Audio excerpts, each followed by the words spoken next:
Okay, so we're here with Andy Volpe, who's doing some printmaking demonstrations for us at the Lafayette-Durfee house here in Fall River, Massachusetts. So, Andy, thank you for doing this, and if you could just tell us what you're working on here. And So I do copper plate engraving. Okay. We both focus on the 1600s and also on the 1700s. A lot of my work now is with the printing office of Eads and Gill in Boston, where I replicate Paul Revere's works doing the exact same thing that he does, some copper plate engraving.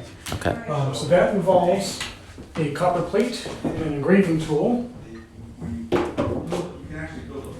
So you take an engraving tool and you have a sandbag that the plate rests on, and you push the plate into the tool to carve out these little lines. You have to do everything in reverse. Oh, okay. Those lines inside there will hold ink. So Okay. the next step is to then, you polish the plate. Next step is to ink it. I'm going to use some modern equipment just to keep from making a big mess. Right. You know, Makes sense.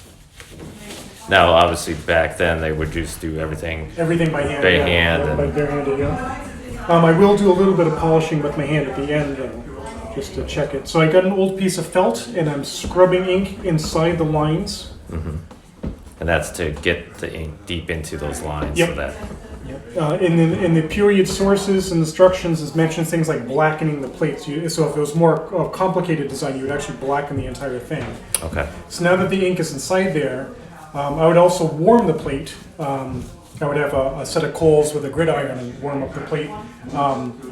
But keep things a little bit safer. I add a little bit of oil to the ink. It's an oil-based ink made out of carbon black and boiled linseed oil to compensate for that a little bit.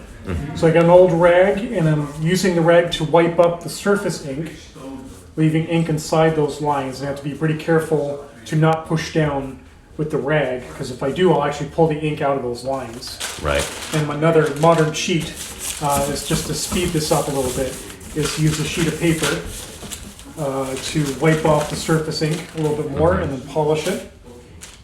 And then the final step for the inking is to check it in the light and wipe it and polish it.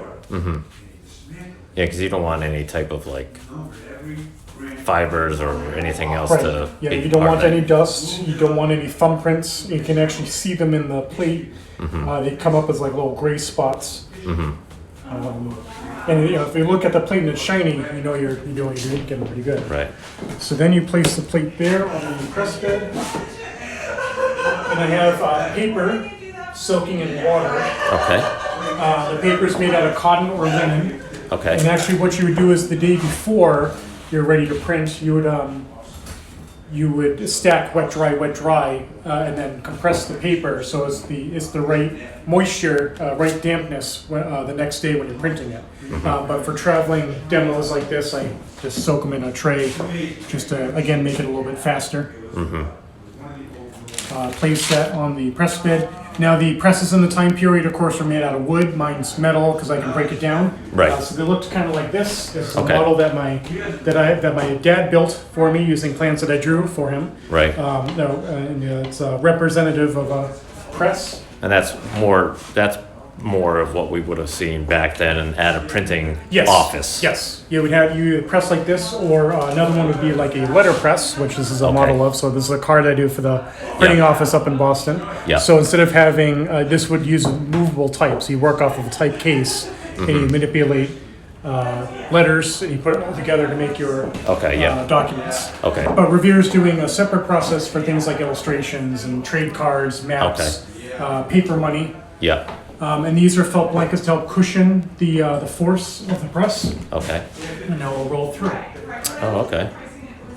So those rollers are pressing down on the paper and pushing it into the copper plate. Okay. And because the paper is dampened and soft, it'll actually mold into the copper plate. You can actually see the outline of it there. Right, That's what we call today a plate mark. Yep. And there's the print. Look at that. That's really cool. And now to do the next one, I have to re-ink it all over again. Yeah. So now this is a very time-consuming process. It is. This is not something that back then you're not going to get thousands of these out in a day. You're going to do probably.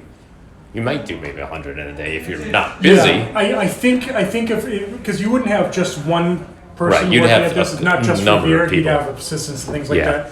You'd have one guy who just does the inking, you have another guy who does the wiping, or sometimes they're the same person, and then you have another person who's handling just the press and the paper, keeping his hands clean. And then you have somebody like Revere who's engraving plates. Right. So you kind of have like this whole team, this whole workshop. Right. Some of the other print shops that are pretty active, I think what they're doing is that because it travels back and forth, you've got two plates, as long as they're the exact same thickness, you just travel back and forth and you're doing two prints at once. Right. So yeah, this plate, because it's just of a decorative, kind of like a little sampler as a note card, that I intend this to be that this can go in any direction. Right. So you can write, a thank you note or something like that, and you have this little decorative element that's both a little bit inspired by some of Revere's scroll work, but also kind of like of my own sort of Yeah. tooling design. Right. And I'm kind of freehanding it. So this is only about an hour or two of work. Mm-hmm. Something like the map of Boston that I do for the printing office, and this is a variant of that, showing the modern shoreline. Oh, okay, and this yeah. is what the map looks like originally from a London magazine. This one here? Yep. Okay. This took me 60 hours of work to engrave that plate. Oh my goodness. The And you would have engraved it on copper? yes, Wow. yep. These are all done in copper. My most recent one is John Hancock that Paul Revere does for the Royal American Magazine, printed by That's- Isaiah Thomas. That's really cool. Thanks. And Revere actually takes an image of an English magazine with St. George and Lady Britannia that he translates into Lady Liberty with the Liberty cap. Oh. And he keeps the angel, okay. but he changes the I can't remember who it was, but he changes the portrait to look like John Hancock, and he prints that for the magazine. Okay. I like this one because it has the Magna Carta, Oh, which Hancock, right. of course, is part of, Yeah. as the Declaration of Independence, and it's got a 20th Regiment soldier holding a rattlesnake, being crushed by the lion of liberty, quote unquote. And that is a callback to the Boston Massacre and the landing of the troops, which I have somewhere in here. So here's there my you go. engraving of the Boston Massacre. I did this for the 250th anniversary. That's amazing. Thanks. And is this something like that people can buy at Intaglio or Yes. anything like that? Yep, we have these available in Boston. I think we have a couple available online, but you just have to, check. That's amazing. This took And the me- colors are so sharp in this too. Oh, thanks. Yeah, and these are done by watercolor. So after the print's dry, you then take watercolors. take- I call it paint by number style.